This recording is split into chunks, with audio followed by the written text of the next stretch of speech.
SSC से जुड़ी हुई सारी न्यूज़ और फ्री ऑनलाइन कोचिंग के लिए सब्सक्राइब करें और बेल आइकन दबाना ना भूलें सारे नोटिफिकेशन आप तक पहुंचने के लिए।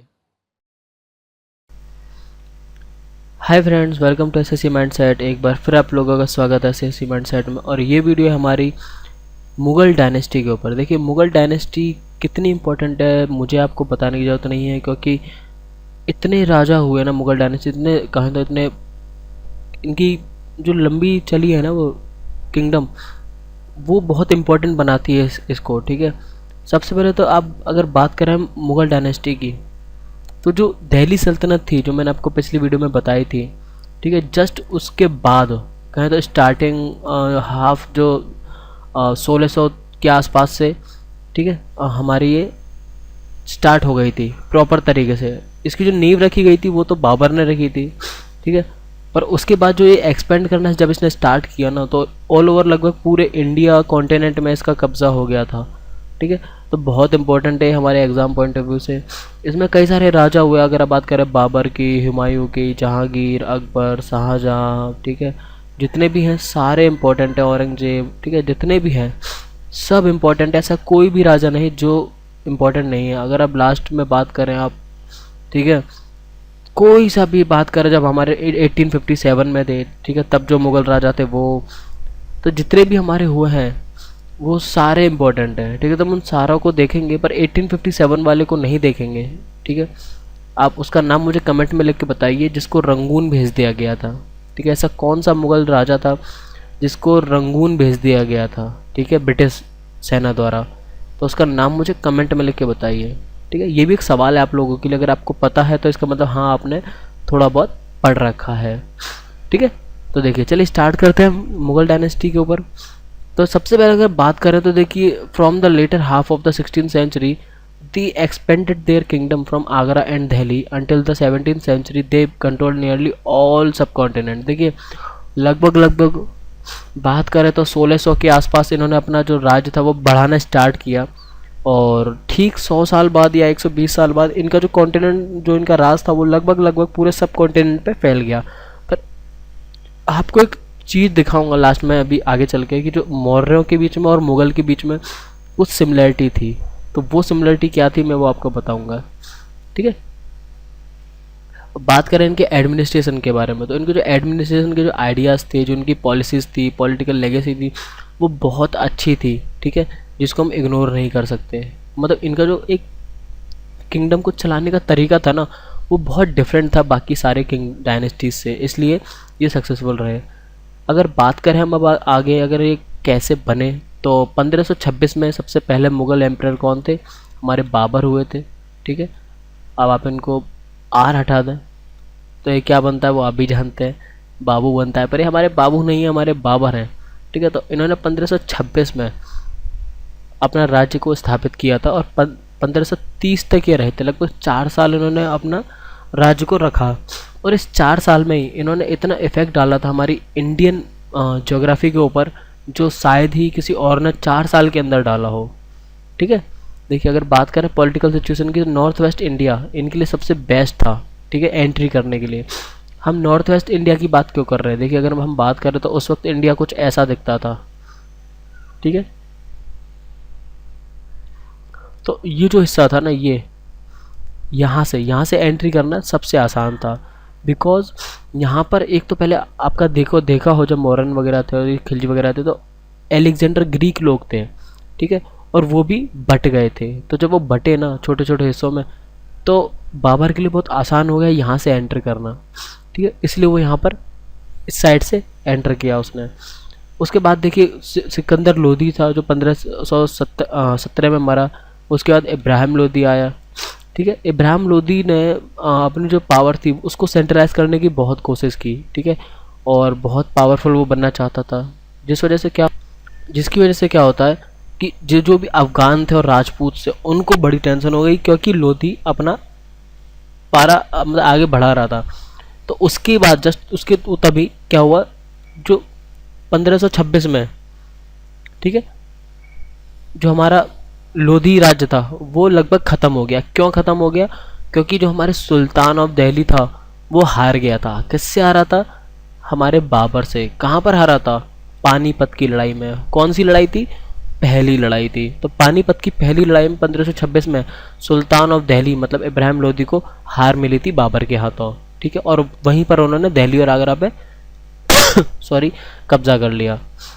The establishment of an empire in the Indo Gangetic valley by the Babur was a threat to Rana सांगा।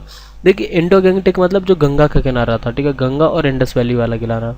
तो यहाँ पर जब उसने अपना राज फैलाया बाबर ने, तो ये राणा सांगा के लिए बड़ी प्रॉब्लम वाली बात हो गई। तभी उसी के बाद जब प्रॉब्लम उसको हुई तो 1527 में उसने राणा सांगा को भी हरा दिया, ठीक है, जो एक राजपूत रूलर्स की मदद से उससे लड़ा था, ठीक है। बाबर की अगर हम बात करें, ठीक है, तो काबुल और जो कांधार थे, ठीक है, उन्होंने क्या करा था, उसको भी नॉर्थ इंडिया के अंडर ही मिला लिया था, ठीक है। काबुल और कांधार जो उसी के राज्य थे, तो उसको नॉर्थ इंडिया में उसने मिला लिया था। Since these areas had always acted as a strategic place for invasion of India and provide security for external invasion. देखिए जो कांधार और काबुल का जो एरिया था, मतलब नॉर्थ जो वेस्ट आपका एरिया था नॉर्थ वाला, वो हमेशा से इंडिया के लिए बड़ी प्रॉब्लम रहा है, क्योंकि जितने भी देखें आप देखें अगर फॉरेन इन्वेजन हुए हैं तो हमारे उसी साइड से हुए हैं। ऐसा नहीं कि कभी कोई देखा आपने देखा सी के रास्ते आया हो या हिमालय के रास्ते आया हो या हमारे म्यांमार की साइड से आया हो, तो ऐसा कभी नहीं हुआ, ठीक है। ज़्यादातर सब यहीं से आए हैं। These two areas mentioned above help to strengthen India's foreign trade with China and Mediterranean sea ports, ठीक है। अब देखिए बात करें अगर यहाँ से कोई आ सकता है तो यहाँ से फिर जा भी सकते हैं। तो देखिए जाता कौन है, जब कोई अटैक करने तो हम गए नहीं कभी, तो क्या है, देखिए यहाँ से हमारे पास फॉरेन इन्वेजन तो हुआ ही था, पर यहाँ से हमने फॉरेन ट्रेड को भी बढ़ावा दिया, ठीक है। जो हमारा चाइना और मेडिटेरियन सी का जो सी पोर्ट था, हमने इसी रास्ते से उस पर भी बहुत फॉरेन ट्रेड किया है, ठीक है। His war tactics were very expensive since he used heavy artillery. देखिए अब वो क्या कह रहे हैं कि बाबर इतना क्यों जीत जाता था, क्योंकि देखिए बाकी जो राज्य थे वो बहुत छोटे छोटे हुआ करते थे, सब बढ़ गए थे, ठीक है। जब से हमारा ये लोधी वगैरह मौर्यन चले गए थे, उसके बाद से बढ़ते चले गए, ठीक है। तो अब बाबर के पास बहुत बड़े बड़े एक्सपेंसिव हथियार थे, बहुत बड़े बड़े गोला बारूद थे, जो अफोर्ड नहीं कर सकते थे छोटे राज्य, इस वजह से वो हार जाते थे। He produced a concept of state which has to be based on the strength and prestige of crown instead of religious inference, ठीक है। अब देखिए उन्होंने क्या है, एक कॉन्सेप्ट को इंट्रोड्यूस कराया कि यार रिलीजियस इंटरफेरेंस को हटाकर किसी स्टेट को क्राउन के बेस पे रखा जाता है, ठीक है। पहले क्या था कि यार ब्राह्मण का राज्य ब्राह्मण का, तो ऐसा नहीं, अब क्राउन का है, ठीक है। तो मतलब क्राउन का मतलब अब क्राउन का बेटा ही क्राउन बनेगा, ठीक है। वो तो पहले से भी होता आ रहा था। प्लस जो राज्य में जो रिलीजियस मैटर हुआ करते थे ना, उसका इंटरफेरेंस उसने कम कर दिया। This provide a president and the direction to his successors, ठीक है। तो इससे क्या फ़ायदा हुआ, देखिए अब अगर बात करें प्रेसिडेंट, ठीक है, और डायरेक्शन की, तो इसका मतलब क्या कहना चाह रहे हैं। देखिए डायरेक्शन का मतलब ये नहीं कि कोई दिशा दिखाई, पर दिशा में क्या दिखाया ये मायने रखता है। तो ये जो उसने इंट्रोड्यूस करा था कॉन्सेप्ट, इसकी वजह से क्या हुआ, जो उसका सक्सेसर्स का इंटरेक्शन था, ठीक है, हमारे इंडियन सोसाइटी पे, ठीक है, ब्राह्मण भी थे वहाँ, वैश्य भी थे, क्षत्रिय भी थे, शूद्र भी थे, उनसे बढ़ गया। क्यों? क्योंकि वहाँ पर रिलीजियस इंटरफेरेंस कम हो गया था, ठीक है। तो ये आपको याद रखने वाली चीज़ है। अब देखिए अगर अब हम इसके आगे बढ़ें तो अब आते हैं हमारे हुमायूं, ठीक है। अब हुमायूं के टाइम को देखो, अगर हम बात करें तो दो टाइम में बांटा गया, एक 10 साल का था, दूसरा सिर्फ 1 साल का। तो 1530 से 1540 का टाइम था एक, ठीक है, और फिर 1555 से 1556 का, वो उसमें उनकी तुरंत डेथ हो गई थी, ठीक है। तो अगर बात करें तो Humayun divided his inheritance according to the will of this father. देखिए उसकी जितनी भी मतलब एक तरह से कहते हैं जायदाद वगैरह थी, जो राज थे, उनको उसने अपने फादर की विल के हिसाब से बांट दिया था। His brothers were each given a province, उसके भाइयों को भी सारा हिस्सा मिला था। Sher Khan defeated Humayun which made him force to flee Iran. देखिए शेर खान ने उन्हें हरा दिया था, कब? 1540 में, जिसकी वजह से वो ईरान भाग गए थे। और ईरान में जाने के बाद क्या हुआ, सफाविद शाह, ठीक है, जिन्होंने इनकी हेल्प की, ठीक है, ईरान से, और इन्होंने वापस 1555 में अपना दिल्ली पे कब्जा कर लिया। लेकिन तुरंत बाद उनकी एक्सीडेंट में डेथ भी हो गई, ठीक है। उसके बाद आते हैं अकबर। देखिए सबसे ग्रेट अकबर, ये सबसे महान राजा हुए मुग़ल एम्परर के, मैं सीधी बात जो मुझे लगता है, ठीक है, वैसे सबको ही लगता है। अगर इनके टाइम में हम बात करें तो इन्होंने लगभग पूरे इंडिया पे कब्जा कर लिया था या राज करते थे। जैसे अगर देखें तो देखिए आपका एक खनाते बुखरा था, ठीक है। देखिए मुगल एम्पायर जो 1605 में हुआ करता था, देखिए 1605 में सिर्फ यहाँ तक था, लगभग लगभग मिडिल इंडिया, ठीक है, डेक्कन वाला पार्ट नहीं था, ठीक है। उसके बाद क्या होता है, जब अगर हम 1707 की बात करें, जब हमारा आपके अकबर आए, ठीक है, उसके बाद जब उन्होंने बढ़ाया, ठीक है, 1605 तक उन्होंने यहाँ तक लिया है, ठीक है, 1605 को यहाँ तक ले आए थे।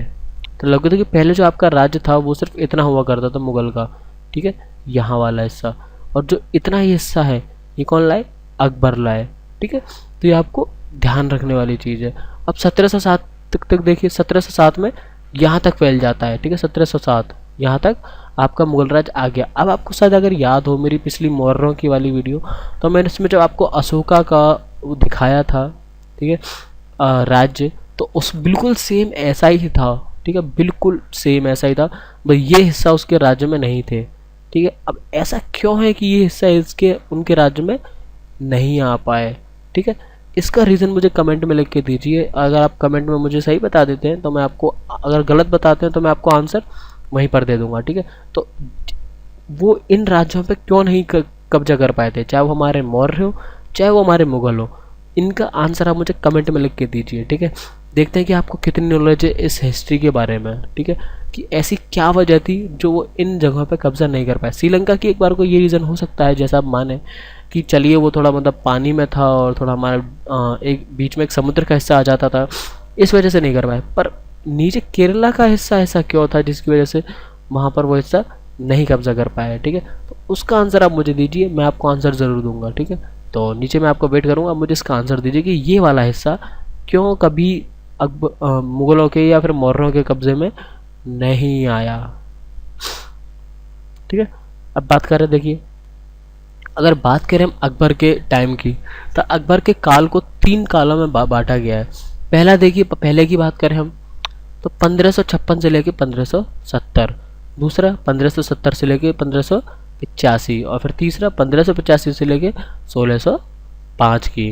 देखिए अगर पहले की हम बात करें तो military campaigns were launched against the Suri's and other Afghans against the neighbouring kingdoms of Malwa and Gondwana to surpasses the revolt of Mirza Hakim and Uzbeks. In 1968, the Sisodia capital of Chittor was seized, and in 1569 Ranthambore. देखिए वो क्या कह रहे हैं कि लगभग जो इनका शुरुआत का जो सारा काल रहा है, टाइम रहा है, उसमें उन्होंने सिर्फ मिलिट्री एक्टिविटीज़ की हैं या मिलिट्री कैंपेन्स चलाए हैं, ठीक है, लगातार। अगर बात करें तो उन्होंने सूरीज पे हमला किया, अफगान्स के अगेंस्ट काम किया, ठीक है, जितने भी मालवा और गोंडवाना के किंगडम हुआ करते थे उनको हराया, ठीक है।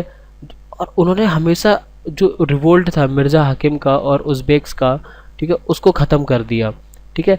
और साथ ही साथ 1568 में सिसोदिया कैपिटल थी, ठीक है, चित्तौड़ की, ठीक है, जो चित्तौड़ था हमारा, उसको भी सीज़ कर दिया, और फिर ठीक उसके 1 साल बाद रणथंबोर को भी सीज़ कर दिया, ठीक। अब बात आता है हमारा 1570 से लेकर 1585, ये 15 साल उन्होंने क्या किया। Military campaign in Gujarat for followed by the campaign in the east of in Bihar, Bengal and Orissa. अब देखिए अब इस 15 सालों में उन्होंने क्या किया, जो हमारा मिडिल इंडिया था, मिडिल इंडिया मतलब हम बिहार से शुरू करते हैं, गुजरात से शुरू करते हैं, गुजरात, बिहार, बंगाल और उड़ीसा का जो हिस्सा था उस पर इन्होंने मिलिट्री कैंपेन चलाए, ठीक है। अब अगले टाइम में क्या किया उन्होंने 20 सालों में, ठीक है, लगभग 1550 से लेकर 1605 तक। तो इन्होंने क्या करा, expense of Akbar's empire, Kandahar was seized from the Safavids, Kashmir was annexed, as also Kabul campaign in the Deccan started and Berar, ठीक है, Khandesh and parts of Ahmadnagar were annexed. अब देखिए अब इसमें अगर आप बात करें तो क्या कह रहा है कि एक्सपेंशन ऑफ अकबर्स एम्पायर, ठीक है, अकबर का एम्पायर तो देखिए शुरुआत से फैल रहा था, पर यहाँ पर अलग से ऐसा क्या हुआ कि अकबर का एम्पायर यहाँ पर अलग से दिखाया जा रहा है, ठीक है। अगर बात करें देखिए कांधार की, तो कांधार था उसको उन्होंने सीज कर दिया, ठीक है, जो आपके सफावीद से वहाँ से उन्होंने इसको सीज कर दिया। साथ ही साथ जो कश्मीर था, ठीक है, कश्मीर आपका काबुल हुआ, डेक्कन का जो हिस्सा हुआ, ठीक है, इन सबको भी आपका खंदेश हुआ, और कुछ जो पार्ट था आपका अहमदानगर का या अहमदाबाद जिनको आज टाइम पे कह सकते हैं अहमदानगर का, उसको भी अपने अंडर में ले लिया, मतलब गुजरात का कुछ हिस्सा था। तो यही वो बता रहे हैं कि देखिए जो मेन ऐसी जगह थी जहाँ पर कब्जा करना मुश्किल था वो उन्होंने पा लिया।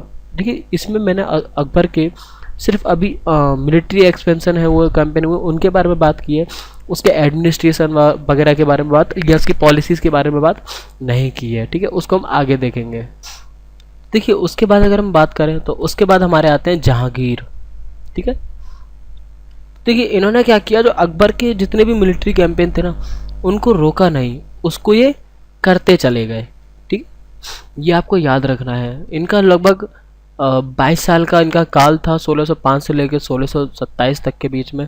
The Sisodia ruler of Mewar Amar Singh accepted Mughal service less successful campaign against the six and Ohm's and Ahmednagar followed. ठीक है, अब देखिए क्या कह रहे हैं कि जो सिसोदिया रूलर थे मेवाड़ के अमर सिंह, उन्होंने क्या करा, मुगल की जो सर्विस थी वो एक्सेप्ट कर ली, मतलब कि वो मुगल के अंडर काम करेंगे। लेकिन जो कैंपेन था सिखों के खिलाफ या फिर अहमदनगर के खिलाफ या आहोम्स के खिलाफ, उसको ये इतना सक्सेसफुल नहीं कर पाए जितना राजपूतों के खिलाफ रहा। उसके बाद देखिए आते हैं हमारे शाहजहाँ। ठीक है, शाहजहाँ आपके अगर बात करें तो नेमली वो जाने जाते हैं ताजमहल के लिए। ठीक है, पर और भी बहुत काम उन्होंने किया है कि Mughal campaigns continue in the Deccan under Shahjahan. तो देखिए जो मुगल का कैंपेन था अपने राज्य को बढ़ाने का डेक्कन में, वो शाहजहाँ के अंडर भी लगातार चालू रहा। ठीक है, द अफगान नोबल खान जहाँ Lodhi rebelled and was defeated. ठीक है, और देखिए अफगान में एक कहें तो नोबल थे खान जहाँ लोधी। ठीक है, उन्होंने बगावत की लेकिन वो हार गए। ठीक है, और in the north west the campaign to seize Balkh from the Uzbeks was unsuccessful and Kandahar was lost to the Safavids. देखिए अब जो नॉर्थ वेस्ट में इनका जो एक बल्क का जो कैंपेन था बल्क के लिए, वो हार गई, अनसक्सेसफुल रहा, और साथ ही साथ कांधार था, कांधार को भी इन्होंने गवा दिया। Shahjahan was imprisoned by his son Aurangzeb for the rest of his life in Agra. और देखिए शाहजहाँ को उन्हीं के बेटे औरंगजेब ने कैद करके रखा आगरा में ही। ठीक है, ये अभी आपको याद रखना है। और देखिए अगर उसके बाद हम बात करें तो अब हमारा आता है औरंगजेब। इसका भी लगभग 50 साल का पूरा एक काल था, 49 ईयर्स का। ठीक है, इन्होंने अपने पिता को ही कैद करवाया, ये सबसे फेमस चीज़ है जो इनके नाम पे जानी जाती है। ठीक है, अगर अब उसके बाद हम आगे बात करें तो इन the north east the Ahoms. ठीक है, ये एक किंगडम थी जो असम के पास थी, ब्रह्मपुत्र वैली में, अहोम्स की, जिसको औरंगजेब ने हरा दिया था 1663 में। लेकिन उन्होंने हार नहीं मारी, उन्होंने अपनी बगावत चालू रखी और बाद में सक्सेसफुली उन्होंने अपना राज्य वापस पा लिया। ठीक है, और ऐसा क्यों हुआ, क्योंकि देखिए वो लगभग 600 साल से राज कर रहे थे वहाँ पे और वो अपनी आज़ादी खोना ही नहीं चाहते थे, इस वजह से उन्होंने हार नहीं मानी।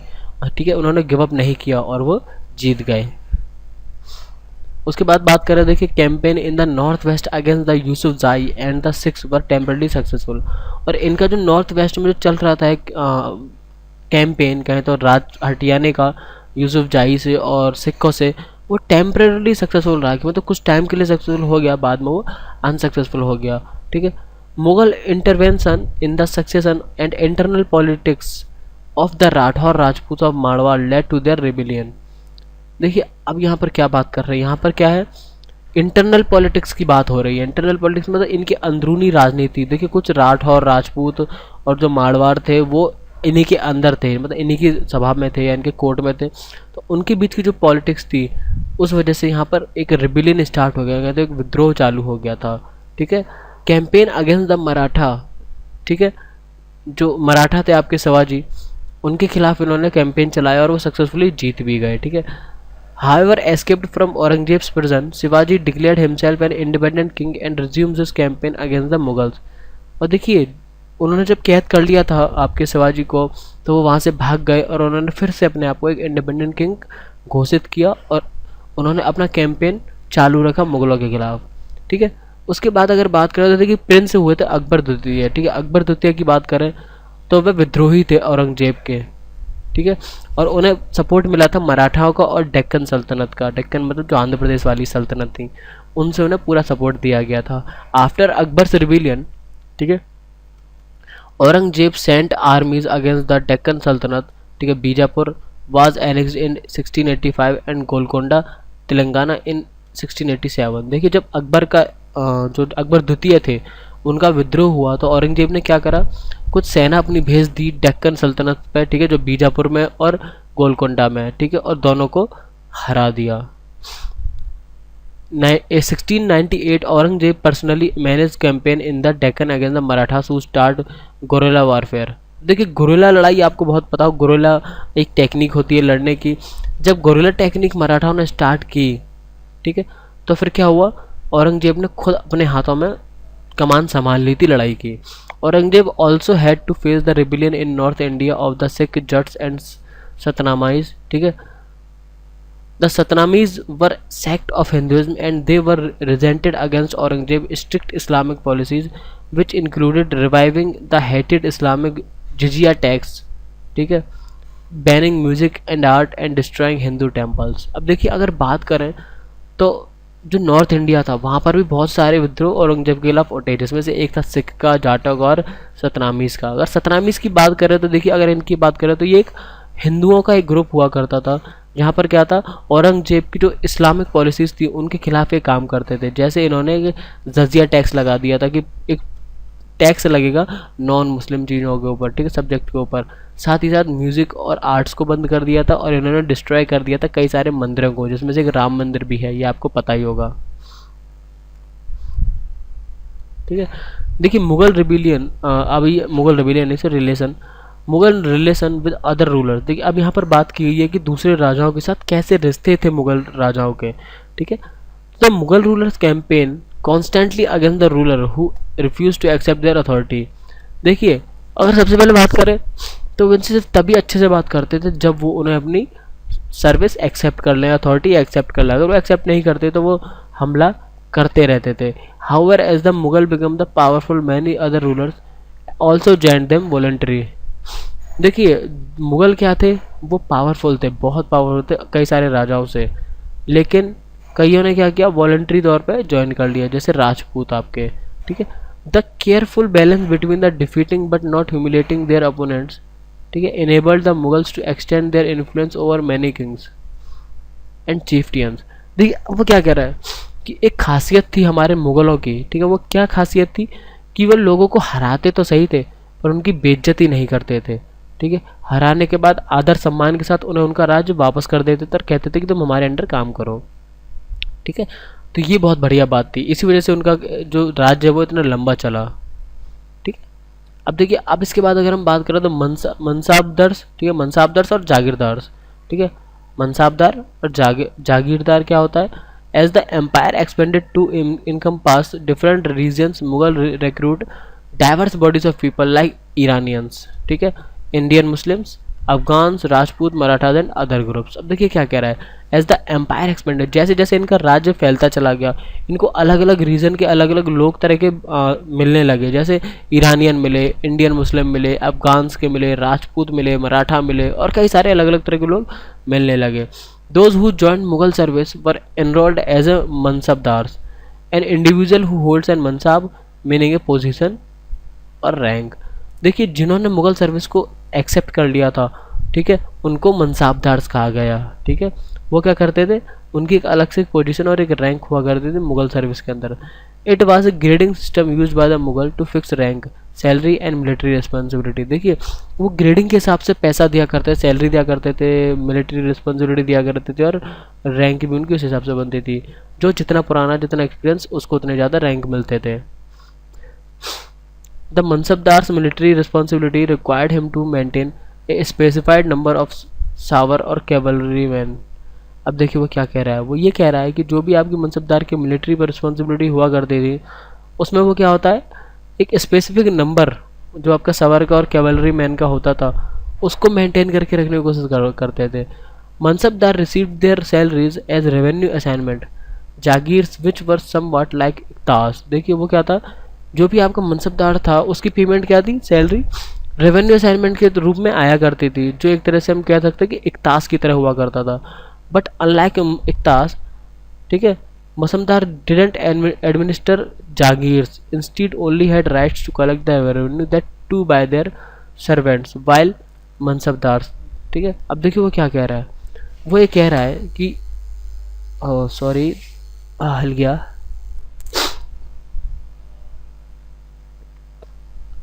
पर देखिए जो आपकी मनसबदार थी ना, वो थोड़ी एक ताज से अलग हुआ करती थी। उसमें अलग क्या था, उसमें आपकी जागीर नहीं हुआ करती थी, ठीक है। जागीर का मतलब जो भी वो रेवेन्यू कलेक्ट करते थे ना, वो सीधे डायरेक्ट सर्वेंट्स के थ्रू कलेक्ट किया करते थे, ठीक है। और साथ ही साथ जो अदर पार्ट है कंट्री के, वहाँ से भी इसको इकट्ठा किया जाता था। In Akbar's reign these jagirs were carefully assessed so that their revenues were रफली equal to the salary of the mansabdar. अब देखिए अगर बात करें हम अकबर के टाइम थी, तो उन्होंने बहुत ध्यान दिया है लोगों के लिए काम करने के लिए, ठीक है। उन्होंने रेवेन्यू इतना केयरफुली चेक किया है कि जो रेवेन्यू हुआ करता था वो इक्वली सैलरी के बराबर हुआ करता था मनसबदार की। But by Aurangzeb reign there was a huge increase in the number of mansabdars which meant a long wait before received a जागीर। लेकिन औरंगजेब में टाइम में क्या होता है कि जो उसका जो रेवेन्यू था वो बहुत बढ़ गया, मतलब वो बहुत लोगों से ज़्यादा रेवेन्यू लेने लग गया। So shortage of jagirdar was witness and how were got jagirs they extracted more revenue than allowed. ऐसा क्यों हुआ, क्योंकि जो शॉर्टेज थी जागीरदार की वो हो रही थी, और जिसकी वजह से रेवेन्यू कम आ रहा था, उन्होंने क्या करा, रेवेन्यूज के रेट बढ़ा दिए। Aurangzeb could not control this development and the peasantry therefore suffered tremendously. और देखिए ये जो डेवलपमेंट आ रहा था, जो चेंजेस आ रहे थे, औरंगजेब उनको नहीं संभाल पाया और उसे बहुत नुकसान हुआ। उसके बाद देखिए आता है जब्त और जमींदार। अगर जब्त और जमींदार की बात करें, to sustain Mughal administration rulers relied on extracting taxes from rural produce. देखिए अब ये जमींदार और जब्त क्या हुआ करते थे, देखिए रेवेन्यू वो अपने यहाँ से तो ले लेते थे, पर गांव से और बाकी सब जगहों से रेवेन्यू कैसे आया करता था, तो उनके लिए वो यूज़ करते थे जमींदार लोग, ठीक है। The Mughal used one term जमींदार टू डिस्क्राइब ऑल इंटरमीडिएटरी, ठीक है। तो जमींदार क्या हुआ करते थे, एक तरह से बीच का लिंक हुआ करते थे रेवेन्यू का, ठीक है। किसका, जो रेवेन्यू फार्मर से या सर्वेंट से आता था और राजाओं तक पहुंचता था, तो उसके बीच की कड़ी कौन हुआ करते थे, जमींदार। Careful survey was done to evaluate crop yields. जमींदार ये भी करते थे, क्या करते थे, सर्वे किया करते थे। टैक्स फिक्स हुआ करता था और डाटा भी फिक्स हुआ करता था, उसके बेस पे उन्हें रेवेन्यू भरना पड़ता था, जैसे आज के टाइम पे है। Each provenance was divided into revenue circles with its own schedule of revenue rates of individual capital. जैसे आज के टाइम पे है कि अलग अलग देश का अलग अलग टैक्स है, ऐसे उस टाइम पे भी अलग अलग प्रोविनेंस का या फिर अलग अलग राज्यों का या अलग अलग शहरों का अलग अलग रेवेन्यू हुआ करता था, उस हिसाब से ही उनको बांटा जाता था। This revenue system was known as zabt, और इसी रेवेन्यू सिस्टम को हम जब्त कहते थे। हाउएवर रेबेलियस जमींदार वर प्रेजेंट। देखिए कुछ विद्रोही जमींदार भी थे वहाँ पे, जिन्होंने चैलेंज किया था जो स्टेबिलिटी है टैक्स की उसको, ठीक है, मुगल एम्पायर के। वो भी कब, at the end of 17th century, ठीक है, जो हमारे 17वीं शताब्दी के लगभग अंत में आके हुआ। उसके बात करें हम, देखिए अकबरनामा और ऐने अकबरी के बारे में। देखिए अबुल फजल जो थे, उन्होंने 3 वॉल्यूम लिखे, ठीक है, जो अकबर के नाम से जाने जाते थे। मतलब 3 ऐसी किताबें लिखी जो अकबरनामा थी, ठीक है, अकबर 1 अकबर 2 ऐसे करके उन्होंने लिखी थी। पहली की अगर बात करें तो उन्होंने अकबर्स के एंसेस्टर्स के बारे में बात किया है, मतलब जो अकबर शुरुआती दौर में थे तब। सेकंड बुक में उन्होंने बात किया जब अकबर का काल आया था, ठीक है, काल मतलब उनका टाइम आया था जब वो राजा बने थे। और थर्ड इज़ द ऐने अकबरी, ठीक है। और देखिए ऐने अकबरी क्या है, ऐने अकबरी वो किताब है जिसमें उन्होंने अकबर के house hold, army, revenues, geography plus के एडमिनिस्ट्रेशन, जितनी भी उसकी पर्सनल से लेके ऑफिशियल बातें हो सकती हैं एडमिनिस्ट्रेशन से रिलेटेड, वो सब उसने उसमें बताई हैं, ठीक है। It provides rich detail about the tradition and culture of the people living in the India. It also got statical details about crops, yields, prices, wages and revenues, ठीक है। तो देखिए ये आपको याद रखना है कि उन्होंने जो अपना जितना भी रेवेन्यू हुआ करता था उसको बहुत अच्छे से संभाला है, ठीक है। अकबर की देखिए कुछ पॉलिसीज हुआ करती थी। अगर पॉलिसीज की हम बात करें तो empire was divided into provinces called subas govern by subedar. देखिए जितनी भी प्रोविनेंस हुआ करती थी उनको सूबेस के नाम से, जो हमारे सूबे होते हैं उनके नाम से जाना जाता था, और उनका एक सूबेदार भी हुआ करता था जो पॉलिटिकली और मिलिट्रिकल फंक्शन दोनों को देखता था, मतलब पॉलिटिकल मैटर्स और क्रिमिनल मैटर्स या मिलिट्री मैटर्स दोनों को चेक करता था। Subedar was supported by the other officer such as military paymaster, ठीक है, bakhshi, the minister in charge of religious and charitable sadr, और साथ ही साथ मिलिट्री कमांडर फौजदार। देखिए जो सूबेदार था वो और भी कई सारे बड़े बड़े ऑफिसर्स की मदद से काम किया करता था। जैसे इसमें आपका मिलिट्री पे मास्टर था जो बक्सी हुआ करता था, ठीक है। रिलीजियस मैटर और चैरिटेबल जो मैटर में मिनिस्टर हुआ करता था उसे सदर कहते थे, और एक मिलिट्री कमांडर हुआ जो फौजदार कहा करते थे, साथ ही पुलिस कमांडर जैसे कोतवाल भी कहा करते थे, ठीक है। ये सारे नाम आपने लगभग सुने होंगे, फौजदार, कोतवाल, ये आज भी चलते हैं। Each Providence had a financial officer और दीवान। तो देखिए हर प्रोविडेंस या हर राज्य का खुद का एक फाइनेंशियल ऑफिसर भी हुआ करता था जिसको हम दीवान कहा करते थे, ठीक है। बाकी पैसे वैसे का सब जो इतना ही फाइनेंशियल मैटर था वो सब दीवान देखता था। Akbar nobles commanded large armies and had access to the large amount of revenue. देखिए अब अकबर की अगर बात करें तो अकबर का जितना भी नोबल कमांड रहा है आर्मी के ऊपर, वो क्या रहा है, जो उसका लार्ज अमाउंट ऑफ रेवेन्यू रहा है, ठीक है, उस पर पूरा फोकस उन्होंने किया है। Akbar's discussion on religion with ulama and Brahmanas, ठीक है, Jesus priest who were Roman Catholics and Zoroastrians took place in the Ibadat Khana. देखिए अगर अकबर की बात करें तो अकबर का एक इबादत खाना हुआ करता था जहाँ पर उन्होंने क्या करा, उलामा, ब्राह्मणा, जीसस प्रीस्ट और रोमन कैथोलिक सबको जगह दी थी। He realized that the religious scholars who emphasized the rituals and dogma were often bigots. Their teaching created divisions and disharmony among the subject. This eventually led Akbar to the idea सुल-ए-कुल और universal peace. देखिए देखिए जो जो भी हमारे धर्मों के बीच में जो अनबन चल रही थी, जो रिलीजियस मैटर में जो बड़े बड़े प्रॉब्लम्स आती थी, उससे क्या होता था, अकबर को बड़ी प्रॉब्लम हुआ करती थी और उसने क्या करा, एक यूनिवर्सल पीस कॉन्सेप्ट को निकाला, ठीक है। सुल्क एक कुल, ठीक है, सुलह कुल कह सकते हैं, सुलह कहते हैं जिसे हम। Abul Fazl helped Akbar in framing a vision of governance around his idea of sulh kul. देखिए अबुल फजल जो थे, ठीक है, जिन्होंने बाबरनामा अकबर का लिखा था, अकबर, ठीक है, अकबरनामा, तो उन्होंने ही सुलह कुल में एडवाइस दी थी अकबर को। This principle of governance was followed by the Jahangir and Shahjahan as well, और यही प्रिंसिपल जहांगीर और शाहजहां से भी फॉलो करवाया गया, ठीक है। उसके बात करें हम 17वीं शताब्दी और उसके बाद, देखिए अगर 17वीं शताब्दी की हम बात करें तो despite economical and commercial prosperity inequalities were glaring fact, poverty exist side by side the greatest opulence. देखिए अगर बात करें हम जितने भी इकोनॉमिकल और कॉमिकल प्रोस्पेरिटी इनइक्वालिटीज़ थी हमारी, मतलब असमानता थी हमारी, ठीक है, इकोनॉमिकल में और कमर्शियल में भी, तो उसमें क्या था, वो एक फैक्ट था जिसको हम दूर नहीं कर पाए उस टाइम पे, ठीक है। और साथ ही साथ जो भी पॉवर्टी थी वो भी एग्जिस्ट करती थी उस टाइम पे, ठीक है। तो ये सब करना थोड़ा मुश्किल था जितने भी हमारे मुगल राजा हुए हैं। At the time of Shahjahan reign, highest ranking mansabdars were nominal and they were ones who received maximum salaries and others. देखिए सबसे ज़्यादा मनसबदार क्या है, शाहजहाँ के टाइम में रहे हैं, क्योंकि उस टाइम पे उन्हें ज़्यादा सैलरी दी जाती थी। The scale of revenue collection tax left very little for investment, ठीक है, in the hands of primary producers. इस पॉइंट को हम छोड़ देते हैं क्योंकि ये इकोनॉमिक बेस पे पहुंच गया, इसका कोई रोल नहीं है हमारे आने वाले एग्जाम में। हाँ, डिक्लाइन बहुत इंपॉर्टेंट है, देखिए डिक्लाइन है। As the authority of the Mughal emperor slowly decline, his servants emerge as a powerful centers of power in the region, they constituted new dynasties and held command of provinces like Hyderabad and Awadh, but still were loyal to Mughals. देखिए जो उनके जो servant थे, ठीक है, servant मतलब ऐसे नहीं जो नौकर वो करते हो, मतलब उनके जो अंडर में जो राज्य को चलाते थे, ठीक है, वो भी बहुत पावरफुल होते चले गए, ठीक है, उस टाइम पे। जैसे आपका अवध हुआ, हैदराबाद हुआ, ठीक है, तो इनके नवाब बहुत ही ज़्यादा पावरफुल होते चले गए और उन्होंने फिर क्या करा कि अपने आप को लॉयल रखा मुगल के रूप में, पर बहुत ही पावरफुल सत्ता चलाई उन्होंने, ठीक है, मतलब वो ईमानदार थे लॉयल के मुगलों के लिए, पर हर चीज़ में वो क्या था, अपने चलाने की थोड़ी सोचते थे। By the 18th century the provinces of the empire had consolidate and their independent political identities. 18वीं सेंचुरी तक क्या हुआ, आते आते जब ब्रिटिश लोग आ गए थे तो क्या हुआ, उनकी लगभग जितनी भी उनकी ताकत थी ना मुगलों की, वो चली गई और बाद में उनके लास्ट राजा को रंगून भेज दिया गया और जिसका नाम मैंने आपसे पूछा है, ठीक है।